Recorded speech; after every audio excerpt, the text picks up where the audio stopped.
함께 있게 하시고 또 보내서 전도도 하며 귀신을 내쫓는 권능도 가지게 하려 하심이니라. 아멘. 우리 옆에 분들과 인사합니다. 참 잘 오셨습니다. 주님의 이름으로 축복합니다.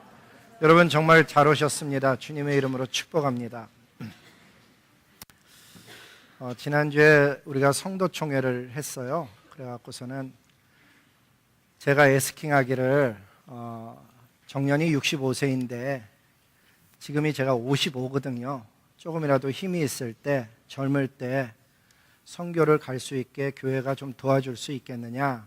그래서 우리 그 재직회에서 도와주셔갖고 안건으로 해서 내서 했는데 3%가 모자랐어요. 열심히 해줬는데 3%가 모자라서 오늘 3% 모자른 사람이 여기 이제 서서 말씀을 전하게 된 거죠. 근데 이제 그렇게 해서 저는 끝내고 싶은데 옆에서 얘기는 목사님 한 번 더 하죠. 그러는 거예요.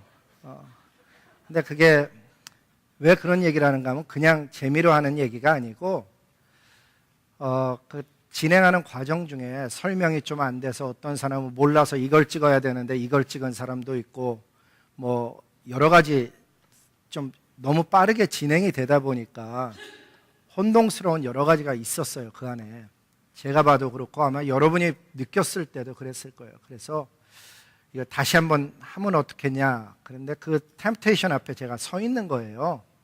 3% 한 번 더 하면 얻을 수 있지 않을까? 뭐 그런 템테이션 앞에 서 있는데 그날 이제 끝날 때 기도하기를 하나님 어떤 결정이 나오든지 이게 하나님의 뜻으로 알고 하겠습니다. 기도해놓고 또 자기가 원하는 게 안 나왔다고 또다시 합시다로 제가 가는 게 좀 불편해서 그게 신앙인이 그러면 안 되겠다 싶어서 저는 그냥 선교의 마음 접고 열심히 그냥 교회 섬기려고 그럽니다.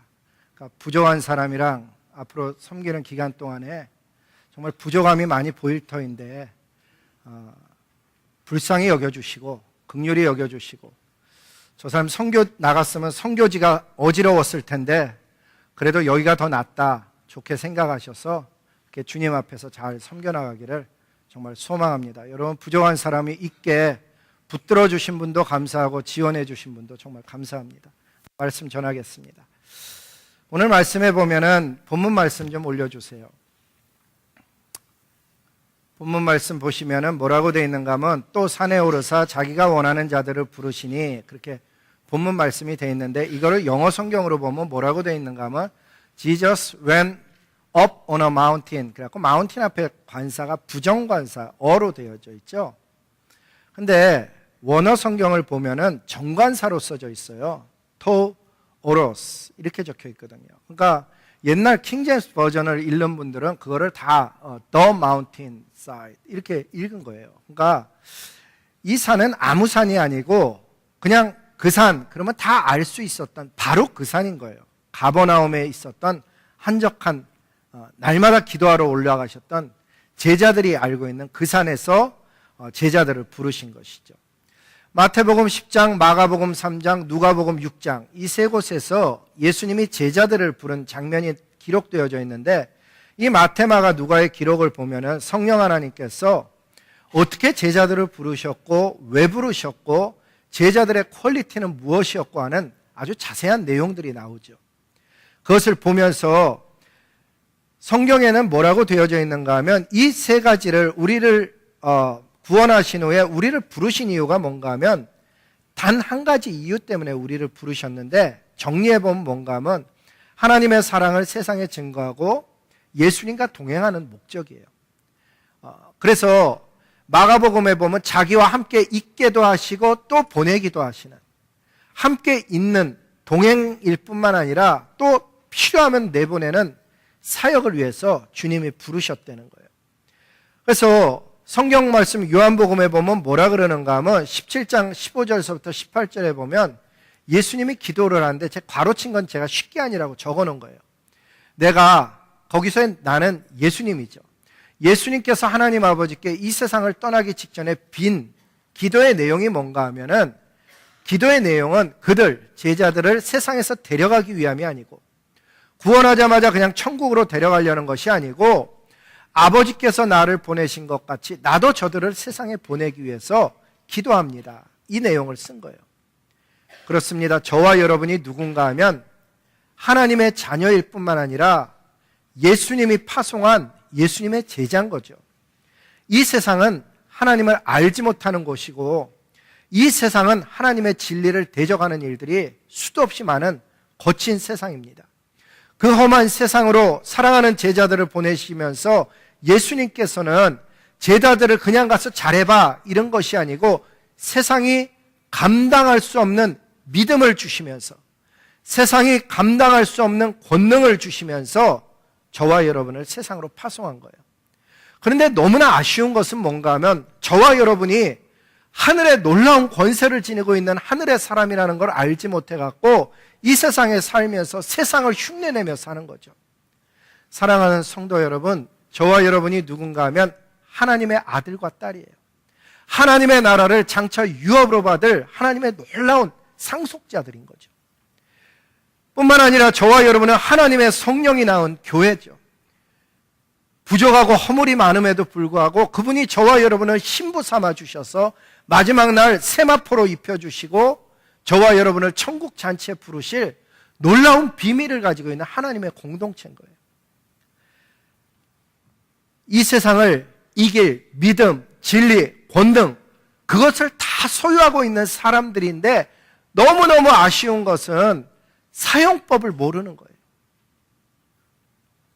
제가 최근에 핸드폰을 아주 오래된 걸 가지고 있다가 그 배터리가 나가갖고 아무리 차지해도 안 돼서 이제 배터리를 갈아 꼈는데 이번에는 펑셔닝이 안 돼갖고 막 화면이 블랭킹을 하는 거예요.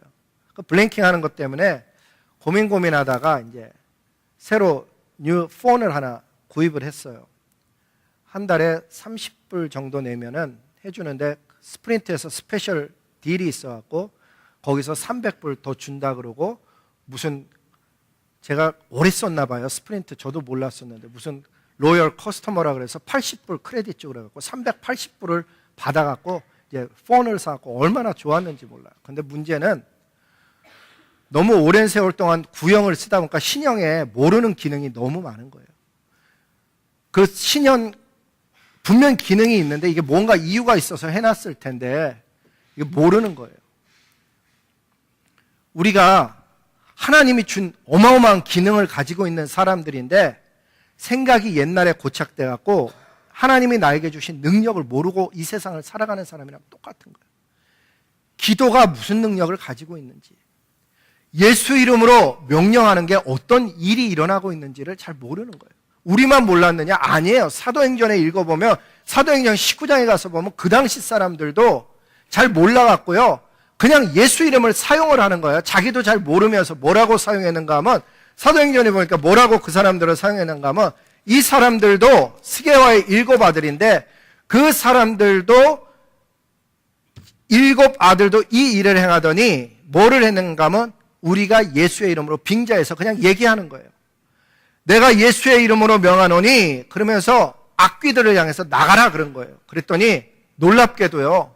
악귀가 대답하기를 내가 예수도 알고 바울도 아는데 너희는 누구냐 하면서 악귀가 달려들어서 두 사람에게 억제하여 이겨서 저희가 상하여 벗은 몸으로 도망쳤대요. 우리는 잘 능력을 몰라갖고 이래도 되나? 그리고 예수님의 이름으로 얘기하는 건데 믿는 사람들도 아니고 그냥 빙자해서 얘기했는데 악귀는 알아듣는 거예요. 예수 이름으로 무엇인가를 명한다는 것이 어떤 의미를 가지고 있는지 모르는 거예요. 나사렛 예수의 이름으로 명하노니 악하고 더러운 영들이 떠나갈지어다. 그럴 때 무슨 일이 일어나는지 영적인 세계에는 어떤 변화가 일어나는지를 모르고 그냥 하는 거예요. 그러니까 쉽게 얘기하면 하늘의 권세와 능력을 받은 하늘의 사람인데도 불구하고 사는 모습이 땅의 모습으로 땅의 것을 추구하며 땅의 노력으로만 사는 것을 배운 거예요. 하나님을 의지하며 살도록 디자인된 인생이 세상에서 노력하며 살도록 디자인된 인생처럼 살아가다 보니까 어디 가서 막히게 되죠. 소망하기는 오늘 이 아침에 우리 주님이 저와 여러분에게 찾아오셔서 하시는 말씀은 뭔가 하면 Wake up!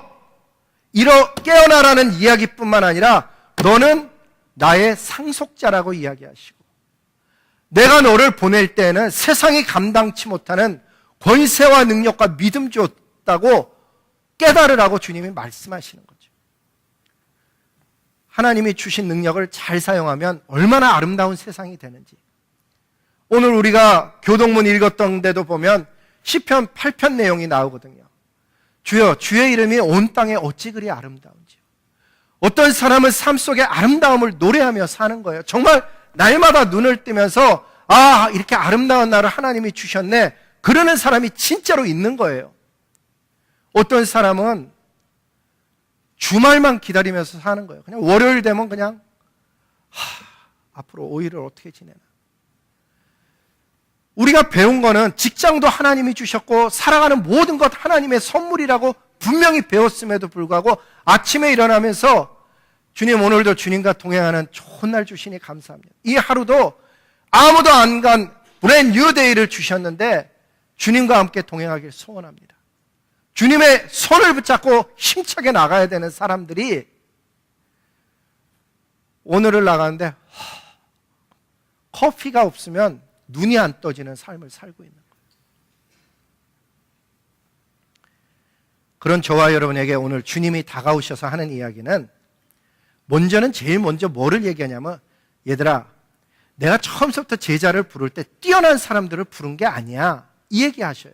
그래서 제가 이번에 그걸 썼어요. 예수님의 12제자는 뛰어난 사람들이 아니었습니다. 제자들은 뛰어난 사람들이 아니었다는 거예요. 어찌 보면 그 당시 평균본난도 못한 사람들이었어요. 그저 물고기 잡아갖고 어떻게 이거 여러분 물고기 잡아봤어요? 물고기 잡아서 집에까지 가져갈 때까지 얼음 없으면요 이게 싱싱한 걸 유지하기가 힘들어요. 근데 이 사람들도 물고기 잡아갖고 어떻게 하면 좀 제가격 받고 팔까 고민하던 사람들이라니까요. 그 당시 뛰어난 학자를 부른 게 아니었어요. 그렇다고 뛰어난 신앙이었냐? 아니라니까요. 3년을 예수님을 따라다녔는데 여러분이 만약 3년을 예수님 진짜 따라다녔다고 생각해 보세요. 마지막에 예수님 잡혀갈 때 그렇게 다 도망갈 것 같아요? 아니, 저는 우리 가운데 누구는 안 도망갈 것 같아요. 3년이나 예수님을 직접 배웠는데 그렇게 부족하고 연약하고 아무것도 아닌 사람들을 부르셔갖고는 주님이 뭔가를 맡겨주셨는데 맡긴 그 내용을 한번 보세요. 도표 좀 올려봐 주실래요? 도표에 보면 그런 나를 만약에 불렀다 그러는데 저에게 만약 이런 이야기를 하신 거예요. 재현아, 너 더러운 귀신을 쫓아내며 모든 병과 약한 것을 고치는 권능을 너한테 줄 테니까 가서 전파하며 말하되 천국에 가까웠다 말하고 병든 자를 고치며 죽은 자를 살리며 나병 환자를 깨끗이 하며 귀신들을 쫓아내되 너희가 거저받았으니 너 거저줘라. 주님이 오늘 저한테 이 이야기를 여러분에게 이 말씀을 하시면은 여러분 어떻게 할렐루야! 그리고 뛰어나가겠어요? 이 사명은요 결코 쉬운 태스크가 아니에요. 저는 12명의 제자들이 저렇게 불렀을 때 아멘하고 따라다닌 그 믿음이 정말 대단한 믿음이라고 생각해요. 여러분 혹시 신앙생활하면서 한 번이라도 귀신을 쫓아내본 적 있어요? 아니, 쫓겨가는 모습을 본 적은 있어요? 귀신이 쫓겨가는 모습. 제가 언젠가 여러분에게 말씀드렸지만 저 어린 시절에는요 한국 교회가 막 불과 같이 일어나던 시절에 귀신 들린 사람 진짜로 쫓겨가는 모습이 볼 수 있었어요. 한 사람을 놓고 교회에서 기도를 하는데 어른분들이 기도를 해요. 저는 어려갖고 기다리느라고 뒤에 본당 뒤쪽에 앉아있는데 보니까는 이제 사람을 놓고 기도를 하는 거예요. 둘러서서. 그런데 기도를 하는데 갑자기 한 분 뺨을 딱 때리면서 내가 너 술 먹고 무슨 짓을 한지를 아는데 네가 나를 위해서 기도해? 그러니까 쭈삣쭈삣 하다가 그분이 자기가 한 일을 다 이야기할까 봐 빠지는 거예요. 같이 둥그렇게 둘러서서 기도하는데, 그리고 그 다음 사람 손을 딱 하니까 자기 얘기도 할까봐 얼른 기도 소리를 줄이고, 귀신 들린 거랑 정신병이랑 다른 거예요.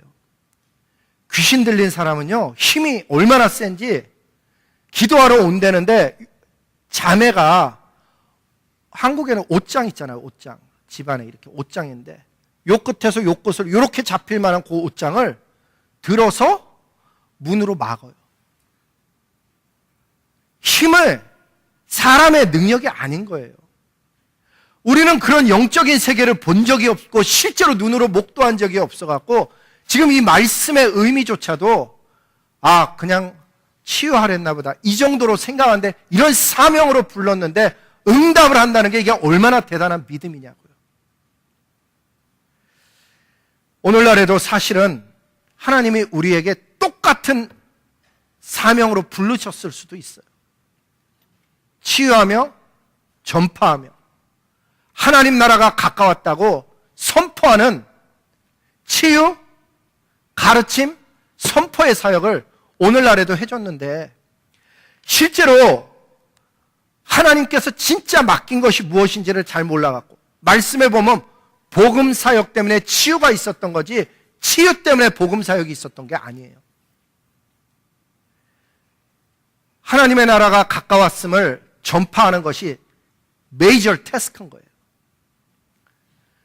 오늘날에는 하나님께서 세계 곳곳에 병원도 세우시고 거기에 뛰어난 의사도 주고 약품도 주셔서 많은 부분들을, 육신의 질병의 어느 정도를 하나님이 다 이미 해결해 주시고 계셔요. 하지만 영혼의 병은 보이지도 않고, 얼마나 영혼이 잠들었는지, 얼마나 썩어져 가는지, 얼마나 무디어졌는지를 알 수 없는 이 세상에 오직 예수 그리스도의 복음을 가지고 전할 수 있는 하늘의 사람들이 있는데, 그 사람들이 누군가 하면 성령으로 거듭난 예수의 사람들이라는 거예요. 예수님의 제자들만이, 성령으로 거듭난 사람들만이 세상 가운데 하나님을 전하는 하늘의 소명을 갖고 있는 거죠. 오해하지 마시기 바랍니다. 병원이 없는 곳에서, 선교지에서, 위급한 상황 속에서 손을 얹고 기도하는 것은 당연한 역사예요. 하지만 병원이 있고 뛰어난 의사가 있는데, 이미 준비해 놓은, 하나님께서 예비해 놓은 모든 것들이 있는데, 그 대신 내가 뭘 해야 된다고 내가 나서는 것은 다를 믿음이 될 수 있다는 거예요. 제가 버지니아 살 때요, 함께 신앙생활하던 분 중에 정말 믿음 좋은 부부가 있었어요.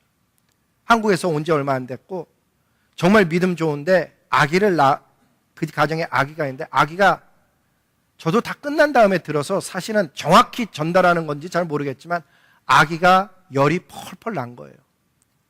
밤새 그렇게 열이 나니까 아내 되시는 분이 해열제를 먹이고 싶어 했는데 남편분이 믿음으로 기도해야 된다 그래갖고 밤새 그냥 기도만 한 거예요. 새벽쯤 되니까는 아기가 숨이 넘어가려고 헐떡헐떡 하는 거예요. 그때서야 아기 데리고 병원 가야겠다고 이야기하니까 남편분이, 자기도 보니까 이거 좀 잘못하다 애가 세상 떠나겠거든요. 그래갖고 방에 들어서 옷 갈아입는 사이에 아내 되시는 분이 급한 마음에 있던 아기 타이레놀, 사실은 먹이고 싶었는데 남편 때문에 못 먹었거든요. 그거를 급한 마음에 약간 오버도스로 해서 먹였어요. 그리고 병원에 갔는데, 병원에서 아기를 보니까 이멀전시에 가니까 애가 열이 펄펄 나는 데다가 숨이 깔딱깔딱 하니까 그냥 접수하면서 데리고 들어가면서 물어본 거예요. 아내분은 영어를 못하는데 남편분은 조금 하거든요. 아기에게 타이레놀 먹였냐. 사실은 아내가 얘기 안 했거든요. 들어가는 사이에 안 먹였다고 이 남편분이 얘기하니까 병원에서 약간 오버도스 되는 모츄린을 아기에게 준 거예요. 들어간 지 얼마 안 돼서 아기의 숨이 막 빠르게 쉬다가 세상을 떠났어요. 그 소식을 받고 막 이제 가족들이, 아는 사람들이 모인 거예요. 얘기 들어보니까 와이프는요, 정신 나간 분 같아요. 아기 죽인 게 자기 잘못이라고. 남편분은 자기 잘못이라. 그분들은 어떻게 사는지 지금은 모르지만 동기가 뭐였어요? 기도해서 날 수 있다는 거였거든요. 근데 여러분, 기도해서 낫는 거를 조금도 무시하거나 손상되지 않고 정말 이야기할 수 있는 게 뭔가 하면요, 살을 찢어서 수술을 해도 살이 결국은 붙는 것은 어떤 게 아니고 하나님이 주신 바디인 거 아세요? 약을 먹고 그 약을 몸 안에서 받아들이는 것도 우리 바디예요, 결국은. 하나님의 권세와 능력은 조금도 손상되지 않지만 그럼에도 불구하고 우리에게 이 시대 속에 정말 하나님이 하라 하신 것은 복음 전파, 사랑의 증거를 하라 하시고, 그리고 그곳에 만약에 정말 없다면은 손을 얹고 기도한 즉 나으리라는 역사를 말씀하시는 거예요. 오늘날에도 제3 컨트리에서 선교하시는 수많은 선교사님들이 간증을 들어보세요. 뭐가 나타나요? 기적과 이사가 나타나요. 저도 본 적이 있거든요. 1995에 처음 차이나에 갔을 때, 그때만 해도 차이나가요, 정말 너무너무 후진국이었어요. 제 눈에 띈 거는 엄청나게 기도한다는 것과 살아있는 예배가 있다는 것과 그 사람들이 차이나를 위해서 기도한다는 것 제가 알겠더라고요. 그때만 해도요, 차이나의 교회들은 치유사역이었어요. 미국에서 교역자가 왔다 그러니까는 저는 그때 전도사였고 목사님 두 분이랑 다른 분들이랑 이렇게 같이 갔거든요. 같이 갔었는데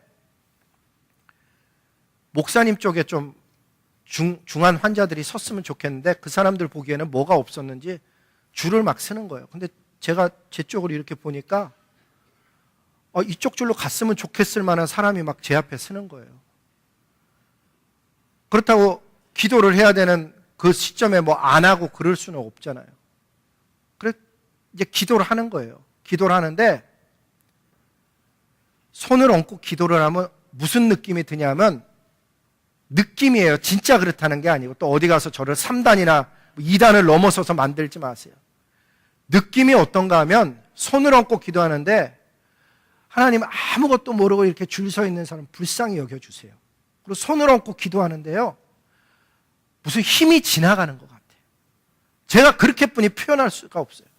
뭔가가 저를 통해서 나가는 것 같은, 무슨 전기라 그래야 되는지 하여간 무슨 힘이 나가는 것 같아요. 그러면 그 사람이 벌떠덕 일어나는 거예요. 제가 여러분에게 그 할아버지 이름 벌써 간증을 몇 번 했어요. 이석철 할아버지. 연세가 70이 넘은 할아버지인데 보니까 복수가 차갖고 배가 남산만 해요. 할머니가 저를 그 집까지 데려갔거든요. 그냥 사람들이 낳는 거를 보고 저를 데려가는데 밤에 도착했어요. 도착해 보니까 방 안에가 닭도 있고 뭐 짐승도 같이 흙바닥이에요. 그리고 이쪽에다 이렇게 쌓아갖고 여기서 생활하는 방 안이 부엌이기도 하고. 근데 들어가니까 냄새가, 여러분 사람, 병든 사람 있는 집에 이렇게 똥오줌 받아내는 집에 들어가면 나는 아주 고약한 냄새가 있어요. 그 냄새가 팍 나더라고요. 문 열고 들어갔는데. 근데 배가 이만큼 부르셨어요. 벌써 복수가 차갖고 기도를 하려는 거예요. 나보러. 그 밤에 창문을 이렇게 여는 창문이거든요. 안에서 이렇게 막대기로 해놓은 창문인데 사람들이 보니라고 고개를 전부 얼굴 내놓고 보고 있는 거예요. 동네 사람들이. 저에겐 능력이 없거든요. 손을 얹고 기도하는 거예요. 하나님, 이 산골 마을 사람들이 하나님 살아계신 믿어서 이렇게 얼굴 내밀고 보는데 하나님 좀 불쌍히 여겨주십시오. 그 기도를 막 하고 있는데 갑자기 손이 푹 꺼졌어요. 그 배를 누르고 기도하고 있는데 손이 푹 내려가더라고요. 보니까 세상에 냄새가 그렇게 고약할 수도, 그냥 뭐를 싸낸 거예요. 아래로. 냄새가 얼마나 고약한지 그걸 다 닦아냈어요. 닦아내니까 좀 이것 좀 닫자 그러고 옷을 갈아입으시고, 그 할아버지가 70이 넘은 분이 무릎을 꿇고 제 손을 갖다가 말은 못하고 자기 머리에다 얹더라고요. 또 다시 했어요. 할머니 나중에 들은 얘기에 의하면 할머니 교회 간다고 평생을 때리고 가두고 머리 자르고 묶어놓고, 그런데 할머니는 교회를 다녔던 건데 그 역사로 회개하고 돌아온 거죠. 제 손을 붙잡고 자기 머리에다 얹고 기도하라 그러니까. 살아있는 역사라는 게 사도행전 시절에만 나오는 얘기가 아니에요. 하나님이 뜻하시면 어디서나 일어나는 역사인 거예요. 그런데 중요한 얘기는 기적이 일어났다가 중요한 게 아니에요. 그거는 치유받으면 다시 죽어요. 근데 영원한 생명, 앞으로 1000년도 아니고 10,000년도 아니고 장구한 세월을 살아갈 그 영원한 생명을 하나님의 나라에서 보내게 하는 이 놀라운 사역을 저와 여러분에게 줬는데, 우리는 그 비밀을 다 알고 그 진리를 다 갖고 있으면서 전하지를 못하는 거예요. 아니, 전한다고 얘기해도 이게 얼마나 성경이 얘기하는 것과 다르게 전하고 있는지.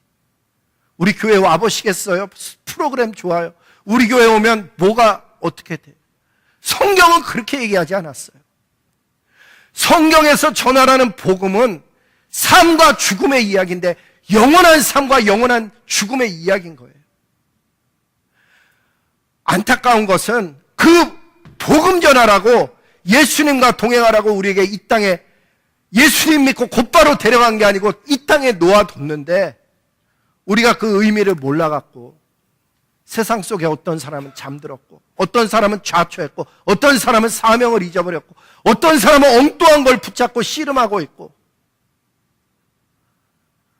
오늘 성령 하나님이 저와 여러분에게 이야기하는 것은, 제자가 뭐냐, 무엇 때문에 불렀느냐. 마가복음에 보면 자기와 함께 있게 하기도 하고 예수님과의 동행일 뿐만 아니라 예수님이 필요하면 보내어서 전도도 하게 하는, 그 목적 때문에 물질을 주고, 그 목적 때문에 건강을 주고, 그 목적 때문에 직장을 주고, 그 목적 때문에 가정을 주고, 그 목적 자리를 하고 저와 여러분을 이렇게 놀라운 자리에, 아름다운 자리에 앉혀 주었는데, 실제로 살아갈 때는 그것과 마치 상관없는 사람이냐, 그냥 가서 살고 다시 와서 예배드리고, 그냥 가서 살고 다시 와서 예배드리고 하니까는, 이사야서 1장에 하나님이 얼마나 답답하셨으면, 야, 너희 중에 성전 문 닫을 자 없냐? 내가 너희의 기름에 수양에 배불렀고 이제는 냄새도 맡기 싫다는 거예요. 성령 하나님이 오늘 이 아침에 우리를 찾아와서 문을 두드리며 하는 이야기는, 사랑하는 내 아들아, 내 딸아, 너에게는 사명이 있단다. 그 사명에 맞춘 삶으로 한 번에 다 안 되더라도 그 방향으로 나가야 된다라고 주님이 부르고 계시는 거예요. 이 말씀을 잘 보면요, 마태복음, 마가복음, 누가복음 3번에 제가 뭐라고 썼는가 하면, 성령 하나님께서 우리에게 하시는 말씀이 뭐냐, 성령 하나님이 우리에게 하시는 말씀이 뭐냐.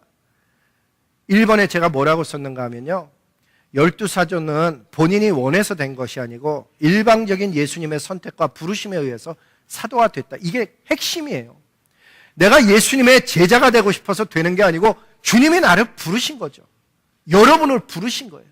세상에 수많은 사람 가운데, 아니 웬 은혜가 있어서 나 같은 사람을 불렀을까? 예수님의 제자들 보면요, 뛰어난 사람이 없어요. 예수님의 제자들 보면요, 그 당시에 내세울 만한 걸 뭘 가진 사람이 없는 거예요. 그런데 아무것도 아닌 사람들이 하나님의 손에 붙들리니까 온 나라와 열방에 복음 전하는 사람이 되어진 거예요. 여러분, 모세의 지팡이에 능력이 있었던 게 아니에요. 그 지팡이를 붙들고 하나님이 운영하시면은 그 지팡이가 이스라엘을 지도하는 모세의 손에 들린 하나님의 지팡이가 되는 거예요. 우리가 그 지팡이와 같은 아무짝에 쓸모없는 인생이라 할지라도 하나님의 손에 붙잡히고, 하나님의 택하심에 붙잡히고, 하나님의 부르심에 붙잡히면은 저와 여러분을 하나님께서 아름답게 만드시겠다는 게 성경의 약속인 거예요. 우리의 에티컬한 리스판딩은 뭘까? 인간의 리스판딩은 도대체 어때야 될까? 성경이 요구하는 것은 첫째는 순종이에요. 하나님의 부르심에 순종하는 것. 두 번째는요, 예수님과 동행하는 거예요. 그 길을 따라가는 것. 12 제자 중에 한 제자는 가짜였어요. 성경에 읽어보니까 누가복음은 뭐라고 기록하는가 하면 밤이 새도록 기도를 했대요. 예수님이. 그리고 나서 제자를 불렀는데 아마 다른 제자들은 쉽게 제 생각에 불렀을 것 같아요.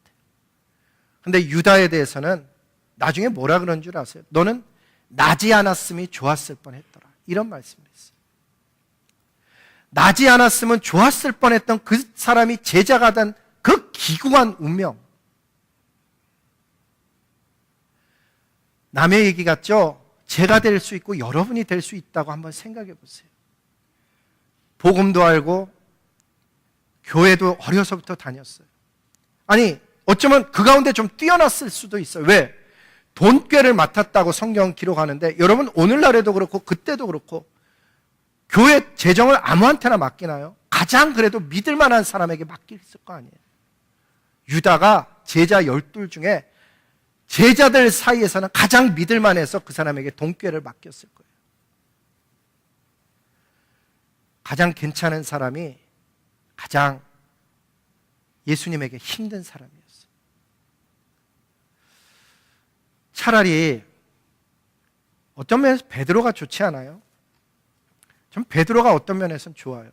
아니, 베드로도 훌륭하지만 제가 보기엔 미세스 배가 훨씬 훌륭한 것 같아요. 생각해보세요. 남편이 어느 날 고기 잡으러 갔거든요. 근데 갑자기 예수님을 만났대요. 성경에 뭐라고 써져 있어요? 그물과 배를 버려두고 예수를 쫓으니라. 그것도 즉시. 집에 와서 여보, 내가 예수님을 만났는데 내가 따라가야 될 것 같아. 뭐 그래서 우리 기도하고 그럼 어떻게 할까? 뭐 이래야 될 것 같지 않아요? 그냥 스토리상. 근데 그날 그냥 따라갔대요. 미세스 배가 얼마나 힘들었을 것 같아요? 애가 없었을 것 같아요? 아니에요. 그 동굴에 보면 고통받다가 죽은 사람들이 막 글을 적었는데 거기 보면 베로니아라는 이름이 나오죠. 베드로의 딸이에요. 베로니아에게 엄마가 그러는 거예요. 미세스 배가 두려워하지 마라. 앞에 짐승이 있고 사자가 있어도 잠시 지나면은 하나님의 영광 앞에 서게 될 거니까 두려워하지 마라. 딸 베로니아에게 글을 남겼어요. 그러니까 그걸로 봤을 때 애도 있었던 부인인데 남편이 어느 날 사라진 거예요. 3년 동안을 예수님 쫓아다니면서 집안도 안 돌보는데 어느 날 나타났어요. 다시 예수님 돌아가시고 디베랴 바닷가로 돌아가서 나는 다시 고기 잡는다고 돌아왔어요. 와이프가 아마 그랬을 거예요. 봐줘야 되나 말아야 되나, 집 나가라 그래야 되나, 어떻게 해야 되나. 그러다 보니까 뭐 나쁜 바람 핀 것도 아니고 그냥 자기 나름대로의 이상을 쫓은 그 삶을 살다 돌아왔으니까 제가 보기에 아마 그래서 봐줬을 것 같아요. 근데 여러분 기억하세요? 예수님이 부활하시고 나서서 바닷가에서 다시 예수님을 다시 만난 거예요. 고기 생선 구워준 거 먹고서는 다시 예수님을 쫓아가갖고, 아니 좀 훌륭한 삶을 살다가 세상을 떠나면 와이프로서 그래도 내가 남편의 이상을 생각해서라도 참고 살겠는데, 지가 무슨 멋을 낸다고 죽을 때 나는 우리 주인이 똑바로 죽었으니 나는 거꾸로 해서 죽여달라고 그러고 십자가에 거꾸로 달려서 남편이 세상을 떠난 거예요. 얼마나 미세스 배의 삶을 생각해보세요. 얼마나 힘들었겠어요. 신앙을 포기했냐? 그러지 않았었거든요. 한 사람 한 사람의 삶을 보면은요, 아무것도 아닌 인생이었는데 세상을 이기는 사람들이 되어졌어요. 저와 여러분도 처음에는 아무것도 아닌 사람이고 지금 사는 모습 속엔 세상에 꼭 지고 있는 것 같이 사는 모습이라 할지라도 여러분 믿음이라는 게 뭔가 하면은 하나님이 이루실 줄로 믿습니다. 이게 믿음인 거예요. 우리의 어느 날의 모습 속에 옛날에는 자기만 알던 사람이 어느 날서부터 베푸는 사람이 된다니까요. 자기 바쁘다고 하던 사람이 누군가를 위해서 봉사하는 사람도 되고, 내 아기 기르기도 힘들었는데 다른 사람 예배드리라고 영화실에서 다른 사람 아기를 안고 씨름하는 사람도 되고, 내 아이 말씀도 잘 못 가르치던 사람이 다른 사람 아이 가르치느라고 주중에 말씀 연구해서 썬데이 스쿨에서 가르치는 사람이 되고, 우리 남편 밥도 제대로 못 차려주던 사람이 어느 날서부터인가 교회에 와서 이 많은 성도를 먹이는 봉사를 하는 사람이 되고, 어느 날 정말 마음속에 도전이 돼서 나라와 열방을 향해서 미션해 보겠다고 나가기도 하고, 옛날에는 예배 끝나면 총알같이 집으로 가던 사람이 어느 날서부터인가 말씀 배우겠다고 반을 찾아서 들어가서 말씀 배우는 거예요. 이번에도 반들이 여러 개가 오픈되어 있죠. 하나님의 나라와 열방을 향한 사랑을 배우는 미션반, 하나님과의 1대1로 자기가 말씀을 읽을 때 어떻게 깨달아야 되는지 가르쳐주는 귀납적 성경 연구반, 건강한 자아상은 무엇이고 자녀와의 관계는 어떻게 가져야 되는지 가르치는 건강한 자아상을 회복하는 반, 처음에 초대교회를 지나고 나서 곧바로 교회들이 세워지고 있을 때, 이단들이 막 일어날 때, 그때 당시에 우리의 믿음의 선조들이 세웠던 신앙의 신조들은 무엇이 있었는지 배우는 바, 얼마나 중요한 얘기들이. 오늘도 주님이 부르셔서 저와 여러분을 하늘의 사람 되게 하고 계시는 거예요. 두 번째는요, 이 공통된 특징은 뭔가 하면 뛰어난 업적이나 지식이나 인격이나 성숙한 신앙을 가지고 있지 않았다는 거예요. 우리가 교회에 대해서 실망하는 게 뭐예요? 저 사람 어떻게 집사님이 저러냐, 어떻게 목사님이 저러냐, 이런 거 아니에요. 어떻게 선교사님이 저러냐. 제가 선교지에 가보면요, 선교사님이 제일 힘든 게 뭐냐고 물어보면 선교사님이래요. 이 대답이 아주 희한하잖아요. 선교사님 힘든 게 뭐예요? 그러면 이게 힘들어요, 저게 힘들어요 할 것 같은데, 선교사님이 제일 힘들대. 우리가 다 부족한데 성경을 정말로 알게 되면 어떻게 되는 줄 아세요? 아무것도 아닌 나를 택하신 하나님이 깨달아지면요, 다른 사람을 뭐라 그러지 않는 거예요. 하나님 앞에 내가 얼마나 형편없고 부족한데 나를 붙들고 계시는 그 하나님, 그 하나님을 발견하면 감사, 찬양, 의지, 기쁨, 하나님 앞에 순종함, 이런 쪽으로 신앙이 움직이게 되는 거예요. 교회가 뭐 어떻고 신앙이 어떻고 이런 쪽으로 가면은 좀 잘못된 쪽으로 발을 디디고 있는 거예요. 여러분, 지도자 중에 모세가 가장 이스라엘에 뛰어난 지도자였는데 얼마나 모자랐냐. 하나님의 부르니까는 모세의 응답이 뭐였는 줄 아세요? 입이 뻣뻣하고 혀가 둔한 자니 보낼 만한 자를 보내소서. 모세가 그랬어요. 출애굽기 4장 10절과 13절 말씀이에요. 보낼 만한 자를 보내소서. 다윗도 마찬가지죠. 그렇게 뛰어난 다윗이요, 남의 아내를 취하기 위해서 자기의 충성된 군인인 우리아를 죽이는데 그냥 앞에 나가서 싸우다가 죽게 하는 게 아니에요. 서신을 잘 읽어보면 뭐라고 되어 있는가 하면, 치열한 전투에 갔다가 우리아를 남겨놓고 나머지는 뒤로 빠져서 우리아를 죽게 하라. 잔인할 뿐만 아니라 그리스도인으로서 도저히 하면 안 되는 일을 한 거예요. 그런데 그가 변하는 모습을 시편 51편에 보면, 우슬초로 나를 씻기소서. 주님, 나에게서 성신을 거두지 마시옵소서. 하나님 앞에 그 말씀을 읽으면요, 가슴이 정말 회개를 이렇게 하는 거구나.